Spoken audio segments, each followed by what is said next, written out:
not like they're, it's not like they have incredibly complicated game plans. As long No, as you like lab out some combos and know how to do spacing. Do you know how to auto-cancel back air? Well, Congratulations, you're a top 10 Cloud. You can probably PR your region. Well, I'm interested to see, you were talking earlier about, the tactic of where you put, your best character and whatnot. I think that, what we saw Shattuck do, putting the Corrin in the middle, is sort of the way that you maximize the amount of different matchups you play your most comfortable character against.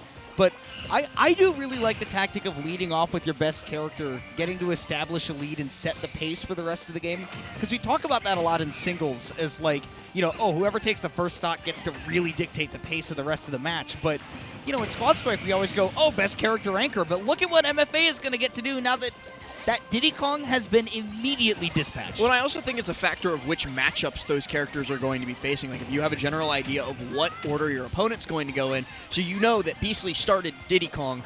If it was a good guess from MFA, great on him. Olimar, very favorable matchup into Diddy Kong, and MFA was able to find an early lead. Now he's about to completely lap Beastly, but, reflect that right back at him. A lot of damage being done there, but MFA is able to get back up. No. Forward smash not enough. He's not going to stare down Beastly after that. I tell you what, that yellow Pikmin is such a trooper for being able to take that. But nonetheless, he just eats that. MFA not even needing to get off of the main just yet, and Beastly just down to the Dr. Mario. Didn't go for the checkup. Didn't go for any confirm out of the pill. Finally gets that KO with the up smash. But now you got to deal with Cloud as Dr. Mario. That might be a tall order. Well, it might be a tall order, but there's also a lot of potential for edge guard on both sides. Dr. Mario, even though he's a little bit, he's definitely a bit slow, but he still has the ability to get off stage and put out long-lasting hitboxes, especially with Pill. So if Cloud's not careful in their recovery, they burn their double jump early to a Pill hit. This could be an early stock for Beastly as well. It's not over yet, but okay, MFA very clearly, he's done his studying. He knows how to back air. And he knows how to fair, too. It's over. It's so over. Well, likes to burn that limit early. And, the earlier on in a set you start to get the sense of that from somebody, I think the easier the rest of the set against a Cloud becomes. And great reaction with the up smash. Beastly bringing it down to one character apiece. And Falcon is quite the vulnerable character himself. Obviously has explosive kill potential. But look at that. Beastly DIing away from that down air perfectly. Not getting hit by the follow-ups, but again, danger can strike at any moment. I'm incredibly interested in why MFA is doing Dare for all of these combo starters, because it doesn't work in this game. Falcon has other options, but the Dare sure looks cool, and there it is again. and it gets the KO straight up, quite literally straight up. Fair enough. No, that's down air. Oh. Boo! Type 1 in chat if you hate me. Can I go home? I do want to bring up something. I thought about this when you brought up, using Dr. Mario Pill to edge guard and stuff like that. I was thinking about, imagine talking to, anybody that I see many ones in chat. Thank you. That is the correct reaction. I'm not fishing for twos. Don't drop a two. You should not like me after I did that.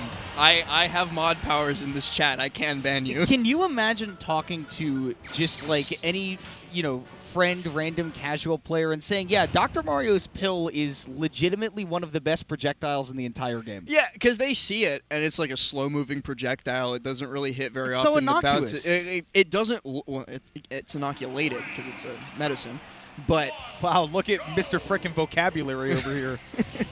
Regardless, the fact that it is a consistent projectile with fixed knockback makes it such a ridiculously strong tool. It steals double jumps off stage. It sets up for combos like Bear. It's just so good. And if you watch a great Dr. Mario player like Mabel in the Midwest or like Sumasuto in Japan, you'll see how often they use that pill to just eviscerate somebody's stocks.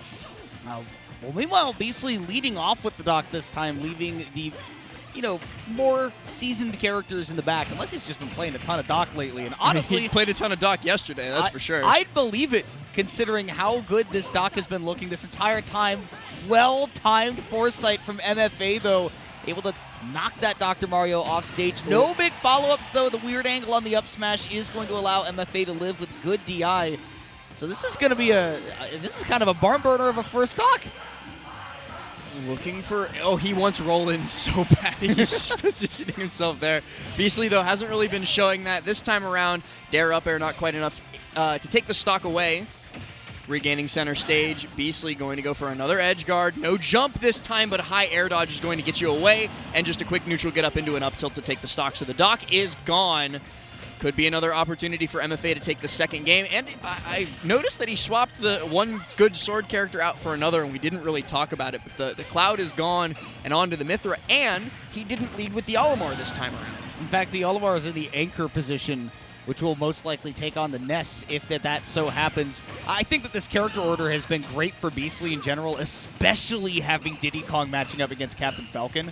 Because anybody that can kind of match Falcon's maneuverability, particularly on a defensive side, which definitely applies to Diddy Kong, that is a huge boon playing against this character. And we also, well, we were about to see the potential for a huge ledge trap from Beastly against MFA, but not quite able to fully capitalize off of it, only gets about 27%. Now Monkey flips straight back up on stage, and MFA, they finally regained some initiative in this match after being at the whims of Beastly for so long. MFA has the funniest Falcon I've ever watched. It's literally just down air and dash attack, and it is beating the pants off of Beastly's main.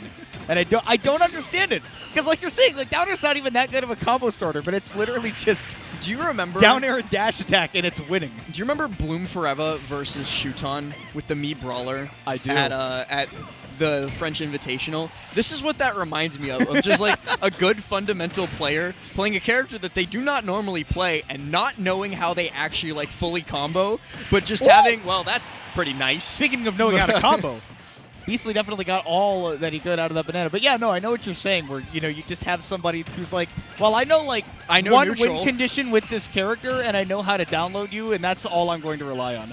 Like, and if their neutral is good enough, they will get away with it. And we saw MFA doing that, just that there. Now the Olimar coming out and just catches that monkey flip point blank with a purple up smash. Brings out the final character. It could be the end of Beastly's winner's side jaunt in Squad Strike here at Rise and Grind. That is only if MFA is able to stop that Nest, though, which he did very, very well in that last game. This Nest did not get to put in a ton of work, and it's really going to be down to how well Beastly can adapt to the way that MFA has been playing. Because mostly, you know, if Beastly gets any experience against Olimar, it's against Army. And very different Olimar from MFA, though. Very different, and does not go to tournaments quite as often enough for you to have, like, consistent experience. And now we're in the MFA zone. We had two purple Pikmin, but Beastly took one out. Yeah, so never mind that. Press 1 in chat if you miss Myron. Looking to push Beastly into this corner here. Not quite been able to get anything, but this is a game that MFA is very comfortable to play. Just plucking Pikmin, chucking Pikmin, getting damage. He's got a little bit of a percent deficit, but it doesn't really matter here. Actually, wait, Kimona, 2 minutes on the clock.